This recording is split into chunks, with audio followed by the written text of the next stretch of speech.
প্রাচীন ভারতের মহাজাগতিক জ্ঞান। বিজ্ঞানের আগেই যা জানতেন ভারতীয় মুনি ঋষিরা।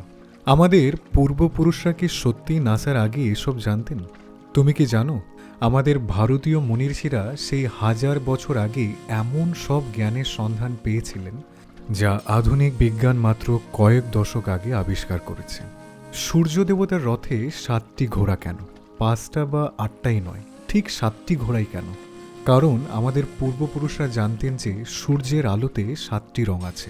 আধুনিক বিজ্ঞানে আইজ্যাক নিউটন প্রিজম দিয়ে প্রমাণ করার বহু আগেই আমাদের মুনি ঋষিরা এই সত্য জানতেন। আজ আমরা একে বলি রেইনবো বা বর্ণালী। প্রশ্ন হলো, এত বছর আগে এই তথ্য কিভাবে পাওয়া গেল? আকাশগঙ্গা। আধুনিক টেলিস্কোপের আগেই আমরা জানতাম আকাশগঙ্গা সম্পর্কে।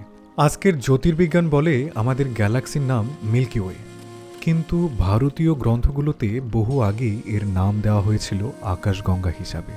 অথচ তখন তো কোনো টেলিস্কোপ ছিল না। তাহলে কিভাবে তারা জানতেন যে এই গ্যালাক্সির অস্তিত্ব আছে? নবগ্রহের জ্ঞান সত্যি নাকি শুধুই বিশ্বাস?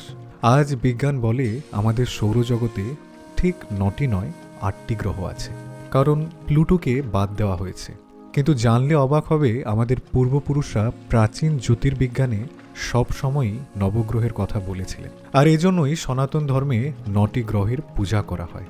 এখন প্রশ্ন ওঠে, এত বছর আগে যখন কোনো মহাকাশ যান ছিল না, তখন ভারতীয় মুনি ঋষিরা এত নিখুঁতভাবে এসব তথ্য কিভাবে জানলেন? আধুনিক প্রযুক্তি ছাড়াই এই জ্ঞান এলো কোথা থেকে?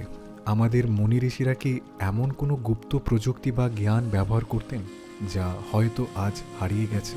নাকি এই জ্ঞান কোনো ঐশ্বরিক উৎস থেকে এসেছিল, যেখানে আধুনিক বিজ্ঞান ধীরে ধীরে এসব সত্য আবিষ্কার করছে, সেখানে ভারতীয় মুনি ঋষিরা 1000 বছর আগেই এগুলো কিভাবে জানলেন? এটা কি কেবলই কাকতালীয়, নাকি এর পেছনে সত্যিই কোনো মহাজাগতিক রহস্য লুকিয়ে আছে? এমন আরও চমকপ্রদ তথ্য জানতে আমাদের পেজটি ফলো করে রাখুন এবং আপনার মতামত জানাতে ভুলবেন না। ভালো লাগলে লাইক, কমেন্ট, শেয়ার এবং সাবস্ক্রাইব করে আমাদের সঙ্গেই থাকুন।